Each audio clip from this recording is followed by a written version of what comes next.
My company lost $250,000 client, all because my new manager refused to approve a $20 expense.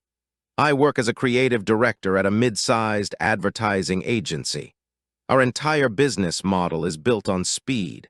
We pitch ideas fast, we execute them faster, and we need our tools right here, right now. For years, we had a system that worked perfectly. Every department head had a corporate card for minor, immediate expenses. Stock photos, premium fonts, a quick software plugin. We had a monthly limit of $500, no questions asked. We just got the job done. Then the agency was acquired by a larger holding company, and they brought in Marcus. Marcus was the new financial controller. He came from the world of massive corporate audits, specifically from a company that manufactured industrial cardboard. He had zero background in creative work. To him, we weren't a team bringing in revenue. We were just a department full of overgrown children wasting the company's money on expensive pictures. He wore stiff, cheap suits that looked like they were made of the same cardboard he used to audit. He smelled like old cologne and spreadsheet anxiety. He spent his first 3 days auditing our break room. He actually downgraded our coffee from a local roaster to an instant powder that tasted like brown sadness. He called it synergistic cost reduction. I called it a fast track to a mutiny. On his first Monday, Marcus called an all-hands meeting to introduce his new policy of fiscal responsibility. The rule was simple and completely insane. The corporate cards were revoked immediately. Any expense, absolutely any expense, even a $1 digital asset, required filling out a 3-page digital requisition form. You had to provide a detailed business justification, a project code, and wait for Marcus to personally approve it in the system. I sat in that meeting and tried to explain reality to him. Marcus, I said, listen to me. Sometimes my team needs to buy a $15 stock image an hour before a major pitch deadline to close a deal. We cannot wait 24 hours for an approval workflow. Marcus didn't even look up from his phone. Plan better, he muttered. No exceptions.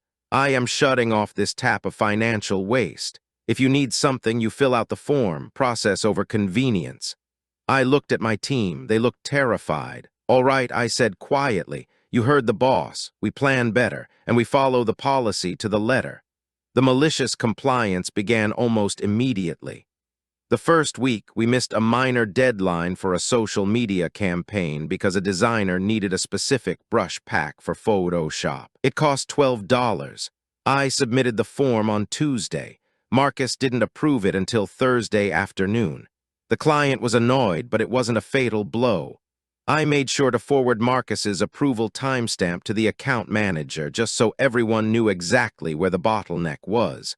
A few days later, my lead copywriter asked for an $8 grammar software extension. Marcus denied it.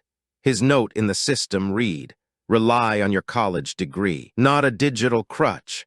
She spent the next week maliciously forwarding every single typo in Marcus's company-wide emails back to him. But Marcus didn't care. He loved his new power. He was saving the company pennies while we were losing dollars in wasted billable hours. Fast forward 3 weeks. This is where the disaster happens. It was a Thursday, the biggest day of the year for our agency. We were pitching a complete rebranding campaign to a massive luxury hotel chain. The retainer was worth $250,000 a year. This was the kind of client that pays bonuses and secures jobs. We needed this win. My team had been working 80-hour weeks for a month. We were running on stale pizza, that terrible powder coffee, and pure spite. The slide deck was a masterpiece. Everything was locked in. The presentation was scheduled for 2:00 p.m. in our main boardroom.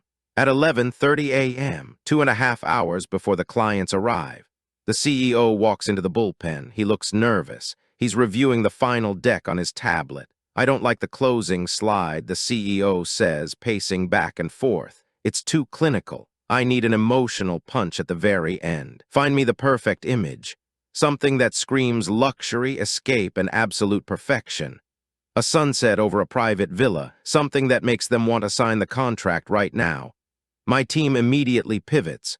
Four designers start scouring the premium stock photo libraries. The clock is ticking. At 12:15 p.m. we find it. It is the absolute perfect photograph. The lighting is incredible. The composition is flawless. It is exactly what the CEO asked for. The price for the high-resolution commercial license is $19.99. My senior designer reaches for his wallet, ready to just put it on his personal card and eat the $20 to save the pitch. Stop, I tell him. I point to the printed copy of Marcus's fiscal policy pinned to the wall. No exceptions. We follow the procedure. I sit down at my terminal. I open the 3-page digital requisition form. It's a nightmare of drop-down menus. I actually have to select an asset depreciation schedule for a digital sunset. It's a JPEG, Marcus. It doesn't rust. I fill out every single field perfectly. Project code, hotel pitch. Justification, urgent visual asset required by CEO for final presentation deck. The system requires a 50-word minimum for the justification. I write, if we do not buy this image immediately, the CEO will be sad and we will lose $250,000. That was 22 words. I just copy and pasted the word urgent until the character counter turned green. Cost, $19.99. I hit submit. The system status changes to pending review Marcus. It is 12:20 p.m. The presentation is in 1 hour and 40 minutes. I pick up my phone and dial Marcus's extension. It goes straight to voicemail. I open the company chat system. I send him a high-priority message. Marcus, critical and urgent. Please approve form #402 immediately. It is a $20 asset for the hotel pitch happening at 2 p.m. The CEO requested this change. We need the file now. I wait. My team is staring at my monitor. 10 minutes pass. Then, Marcus's status turns green. He is typing. His reply pops up on my screen. I am on my lunch break. I will review all pending requests in the order they were received when I return to my desk at 1:30. Please follow the procedure and plan your pitches better next time. I just stare at the screen. I don't argue. I don't push back. I take a screenshot of the chat log. I save it to my desktop. What do we do?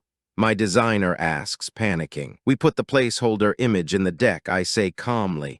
We follow the policy. 1:45 p.m. The clients arrive. They are wearing suits that cost more than my car. They sit in the boardroom sipping sparkling water. Our CEO starts the presentation. The pitch is actually going incredibly well. My team did amazing work. The clients are nodding. They are smiling. They love the strategy. They love the mock-ups. The CEO is hitting every talking point perfectly. He is sweating a little, but he is absolutely on fire. We get to the final section, the big emotional close.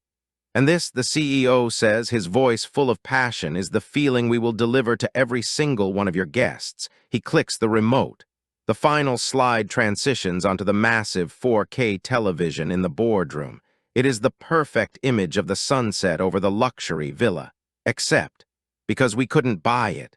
It is the low-resolution preview file. It is heavily pixelated and stretched across the entire width of the screen, covering the beautiful sunset and the villa, is a massive, semi-transparent watermark that reads, "Sample image, do not use purchase license to remove the silence in the room is deafening." It is the kind of silence that physically hurts. You could hear the air conditioning humming. You could hear someone swallow.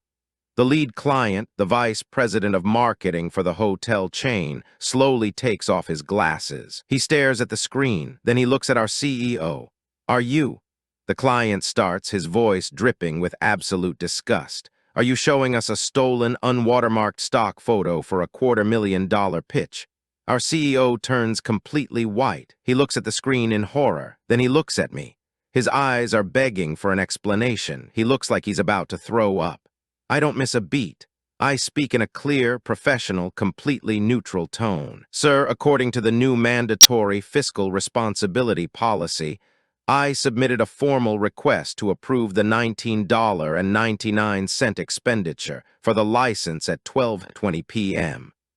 The financial controller informed me via company chat that he was on his lunch break, and that we must adhere to the standard review process.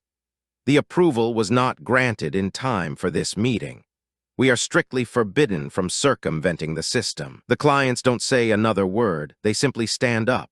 They pack their leather briefcases. They walk out of the room without shaking hands. The presentation is over. The contract is dead. The fallout was legendary. 20 minutes later, I was called into the CO's office. Marcus was already there. He was sweating through his cheap suit. He was screaming, trying to blame me, saying I should have used common sense or found a workaround. I didn't say a word. I simply placed 2 pieces of paper on the CO's desk.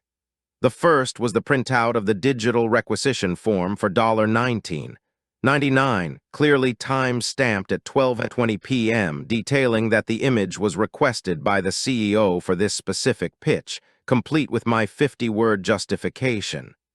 The second was the screenshot of the chat log, Marcus's message, "I am on my lunch break. Follow the procedure." The CEO looked at the papers. Then he looked at Marcus. The veins in the CEO's neck were pulsing. His face was the color of a stop sign. "Get out of my building," the CEO whispered. It wasn't a yell. It was a cold, terrifying whisper that made the hair on my arms stand up. Marcus tried to stammer out an apology. He tried to talk about synergy. The CEO just pointed at the door. Marcus was escorted out by security before 3:00 p.m. He didn't even get to finish his precious lunch break or pack up his spreadsheet printouts. We never got the hotel client back. That bridge was burned to ashes. But the very next morning when I came into work, there was a new corporate credit card sitting on my keyboard. The monthly limit had been raised to $1,000. No questions asked. Sometimes the absolute best way to destroy a terrible corporate policy is to follow it flawlessly. That is it for today's story. Thanks for listening. If you enjoy hearing about terrible managers getting exactly what they asked for, hit subscribe. I am building this channel for people who appreciate a good dose of malicious compliance and instant karma. We are growing, and there are plenty more stories coming. Leave a comment if you have ever dealt with a boss like Marcus. See you in the next one.